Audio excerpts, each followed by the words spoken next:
Greeting. I'm Alice, and with me today is Deborah Monroy, a photographer and writer based around Atlanta, Georgia.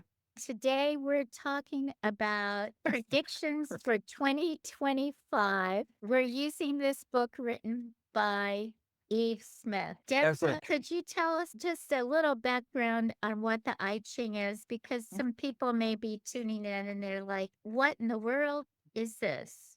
Surely. Qing is a very old form of divination, the way of helping to divine the future. And it's a very old method, so we look forward to getting in step with this. Month in the book, we have the opportunity to look at what the energy is like during the month. And in the book, it's very clear that we're not talking about a personal prediction, like going to a fortune teller or something like that. We're talking about the collective energies that are all around us and they influence us, and becoming aware of the collective energy for the particular month that we're in and how the energy flows. I know that sometimes I can feel upset about stuff or anxious, but I look around my home or what I'm doing and it's like, why is this going on? But when I listen to conversations in my community and on the news or whatever, it's the collective energy that is influencing me. And rather than beating up on myself about this or thinking there's something wrong with me, it's useful to know that there are two energies. I have my own personal energy, and then there's the collective energy. So I just wanted to read something from the book about the collective energy, just something short, because I thought it might be helpful. That there's the collective versus individual energy, and I'm on page 117. In the back of the book is where there's the reference information about what is the I Ching and collective energy. At least two energies affect you: the collective energy, which affects everyone, and your individual energy, unique to you. Collective energy resembles a general horoscope. It broadly affects us. In contrast, your personal energy is if you had a full astrological chart with the houses, the planets, etc., that are specific just for you. The book focuses on the collective energy of 2025. As a member of the collective, this energy influences you whether or not you're aware of it. So, what I've enjoyed about the chapters we've done so far, which would be the first quarter, January, February, and March, is learning about this collective energy and then seeing it, how it's showing up in my world. Is there anything that you would want to add to that, Deborah? No, it's learning to ride the dragon. And there's a lovely dragon on the cover of this book, too. It's like just learning to be aware of collective energy and trying to move in harmony with that so that your efforts are supported and amplified by being in focus, or rather being in what I say, being connected, being aligned, being parallel to the collective energy is helpful. Exactly. And I find one point that Eve had made was rather than trying to resist things that are happening, you can learn how to maneuver within it, go with the flow, as we would say. Or if you're riding like a surfboard analogy, I think that she uses, that you catch the wave and you flow with the wave. You learn how to maneuver and go with that. Otherwise, you just fall over. Not a positive outcome. Excellent, Alice. I was thinking of surfing too. And then I was thinking of the dragon. And you can always think of a small dragon on a surfboard. But you're absolutely right. Surfing, you have to feel the water and you're on your board, but you're directed by the water. And if you fight the water, you're right. You're going to wind up in it head first. Yeah. So that's the idea. And water is powerful. A friend of mine, when he started to surf, he was from Hawaii. He said someone told him, "You're going to learn a lot of respect for water." And he was like, "Water, that stuff comes out of the tap. I take a bath in it, so what?" But when he actually got out on the waves, then he understood the power and learning to be in concert, learning to be in harmony with the wave so that he could ride it and have a good time and remain upright. But yeah, so tapping into that collective energy, trying to use the book as a tool to guide you through the energy is very useful. I also jotted down at the beginning of the April chapter, it was chapter 8, that overall, I found the I Ching a reminder that ultimately we create meaning. We don't find it, we create it. And so interacting with the divination in the book, with the prompts in the book, and the ideas in the book helped me to reflect, and to build out more meaning for myself. When I pick this up and look at it, it's April 2025 Zenith. When I was reading through it, I'm always reminded that one of the core principles from the I Ching is that change is constant. It's get over it. Why are you beating yourself up? Why are you resisting? Why are you, not you, but why would I be pushing against it rather than trying to go, like you mentioned, with the water, with the river downstream, just follow the currents and figure out my way along the way and not resist it because that's the direction it's going. Kind of like I can remember being in a workshop and they were talking about you ride the horse in the direction it's going. You don't, or you paddle in the direction the river's flowing. You don't try to go upstream against the current.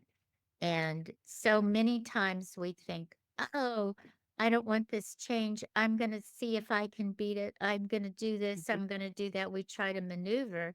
And at the end of the day, the energy expended on trying to do that could have been spent doing to forward my life or projects that I'm up to or learning something new or having a good time or whatever, rather than all that energy going really to waste in a way. What do you Well, think? that's really part of the challenge of being human, though, is reading, like they say, can you change it or can you not change it? Because you may get in the water and find that you want to go maybe perpendicular to you want to go diagonal and cross the current. You might be able to do that. But the book is a good way to reflect. It talks about the risk of excess. That's something to keep in mind too. Where if they're in excess, can you rely too much on an external source for direction in your life? What if you're not interactive enough? What if you are trying to find someone else who's written the script for you? It's just a reflection here. Let's talk for a minute about the Zenith, the way the chapter opens up, because it starts with the energy of April. The zenith is a time of abundance, clarity, and action, and it's the peak of the year's cycle. So it's like I see it all around me in being a gardener, in that it's peak growth time for plants and weeds. But it's like the energy is promising, offering incredible support for your undertakings. So in February or in March, we were planning and organizing and getting clear on different projects and things because the winter energy is more reflective and quiet. And now we've moved into the second quarter, and this being the time growth, spring, develop growth and development. And it says it's time to act decisively and boldly. So I was looking at what have I been doing? We're now almost midway. We are midway in April. And have I been acting decisively and boldly? And I would say yes, just in my own personal way with getting projects done and starting things. I had planned some gardening activities and I just went, got the plants, started putting them in the ground and setting things up. Just boom, do it. And I was hesitant to do that the preceding months. I was worried about the weather and if Or, there would be or frost and, what plants are available. And now there's just a plethora of plants to choose from, overabundance actually of plants. this is definitely, you can imagine here in Atlanta too, everything is blooming. The trees, the flowers, the weeds, the grasses, everything is really taking off. It's a wonderful, it's an intoxicating time of year. So yeah, the abundance is really wonderful. And I can't help but think for those of us who are allergy sufferers that an illustration of the second part of the zenith, which is all this abundance, there's this shadow that appears at the height of the abundance, and insects are coming out and all kinds of stuff happening. And so at the time of the greatest strength and abundance also marks the beginning of the decline. Too true. But this, when I lived in the West, especially in Intermountain West, pollen was sacred because there was so little of it, because there's so little few plants. Then I come to Atlanta and it's, oh my God, pollen. But that's part of the blossoming season. It is intoxicating. It's just that those of us with allergies have to learn other strategies in order to ride the dragon truly through the pollinated spring without being destroyed. And The abundance is wonderful. and with being able to enjoy the beauty of it and the thrill of it. Exactly. See, what else is going on in April? You mentioned the shadow.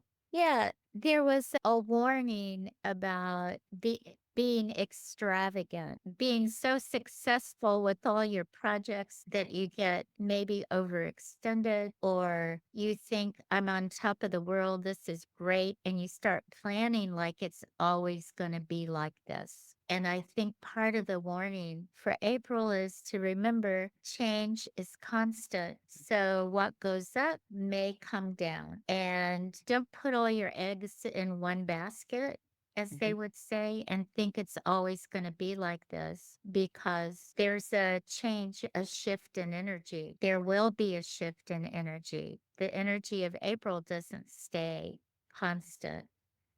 And as we know, we move into May and into the summer and things change. The section that talks about moving through the shadows, it's by using the energy wisely. And that's the energy of April, this wonderful exuberance and positive energy.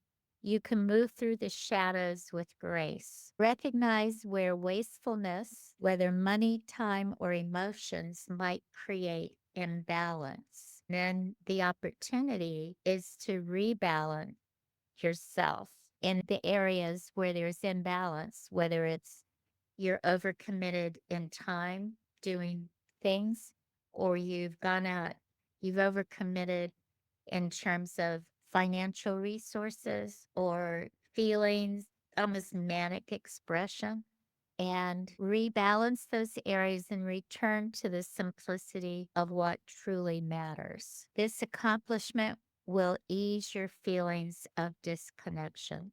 So, what do you think about that? Again, it's part of the cycle. The abundance and the extravagance we're experiencing now is going to stabilize a little bit in May and June. But for now, I think it's fine to just revel in the abundance. That would be the end of the chapter. Says for April takeaway for me, it would be just enjoy the abundance. Yeah, take advantage. I think the first one was opportunities for growth and success. Right. Take The first, advantage of those first takeaway. Yeah. and know that the energy, the collective energy around you supports that. It was strongly supported by the universe. That's the prediction. So, would you say that you were experiencing that? I would actually. I had a bad week last week, but a lot of times you have to, for myself, I have to get through these really terrible days of being indecisive and feeling just unsettled. And then things will come together. And how that happens, I'm not sure, but it does happen. And it talks about, as it says here, lasting harmony in all areas of life. That's the ideal, is lasting harmony. But again, that is also going to fluctuate. Sometimes I will feel at odds with myself before reaching that kind of harmony in my day-to-day life. I really like, too, that the chapter ends mentioning the beginning of reflecting on the injustices of the world. That's huge, and it moves us out of our individual perspective to look outside more, hopefully building from internal harmony to have that perspective with respect to looking at the injustices of the world, which is important, I believe. I need to grapple with that. It says you will know the energy is shifting to May when you're forced to check your wastefulness. So to reflect on, are there areas of finance or emotions or actions that energy where it appears wasteful to you and you're confronted with the injustices of the world. So when you're looking at your own extravagance and successes, etc., and then you reflect on things around you, that's the time for looking at, is this May? Are we moving into May energy? But I don't have a sense of that yet. I feel that I'm still rooted in April's energy of being in action, taking advantage of growth and success and things like that. I agree. I was going to say April is not quite half over, and I want to dwell on the abundance. It really is a wonderful thing. We deserve it. After winter, we deserve the change. But it's true. I'm not in a hurry to get to May. We will get there. For now, April is amazing. Since I don't have a garden per se, I don't interact with a personal garden, but I don't feel the need to be honest, because when I came to Atlanta, I had a little collection of some succulent plants and a really nice collection of violets because I lived in the West where you wanted to cultivate this little indoor garden because the outdoors was rather hostile or it was too much work. But I gave away all my plants when I came to Atlanta because of that effortless abundance. Everything blossoms and blooms. I don't have to do anything. It's a gift. And the Atlanta area, some of the plantings in public spaces, as you drive around or you walk around, just breathtaking. And you can just enjoy it and watch blooms unfold. Things change with the season. And it truly is a wonderful experience of abundance of gorgeous plants, wildlife, berries, and all kinds of birds and butterflies and bees. Yeah. The berries and the magnolias. In a few weeks, the magnolias will be out. Each magnolia is like a small universe. They're just wonderful. Just awesome. I'm looking forward to that too. There's nothing that can compare to a magnolia blossom. Anything else that we want to talk about? I notice bold action that is decisive and creative is one of April's takeaway.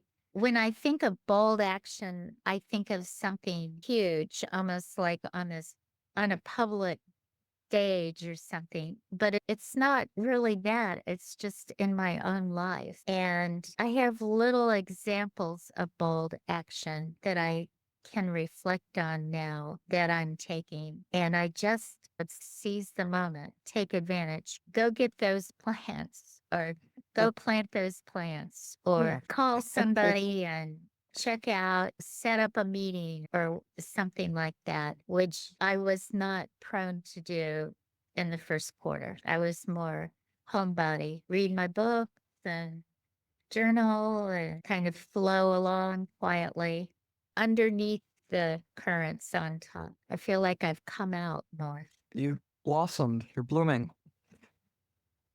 Have you experienced any of the shadow part? Probably just my own ego, actually. But mostly the shadows are important, but not that much. But the month is only halfway through, so there's plenty of opportunity still to balance out growth shadow. That's fine. I think it's good to be aware of, it's like the front and the back of the coin, to be aware, like you say, growth, shadows. That's the energies. There's nothing wrong with that. Mm. And there's nothing wrong with you. Hopefully. I think the main thing is the caution of excess, just to beware of the tendency towards excess in things and try to balance, modulate it a little bit to enjoy, like you said, the beautiful abundance of everything around you or what's happening in your life and not to go overboard. That's true. To be mindful, in a word, to be mindful of. I remember one spring this years ago, it was so intoxicating. I walked to the lake, I think, 3 times in a day, but then I got sick because I was outside all that time, and the pollen finally did me in. Moderation, mindfulness, always. I try to hold to that. That's great, Deborah, because as I think if we proceed with bold action, etc., to have that mindfulness, to be a little bit more not guarded, but careful or thoughtful in how we approach projects and things is really useful.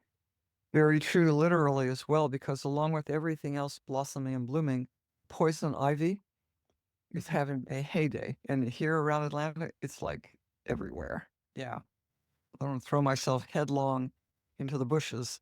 That's a good analogy. When you think about it's like the mindfulness, the caution that poison ivy is there, the potential for encountering it if one is not mindful and cautious and aware of one's environment.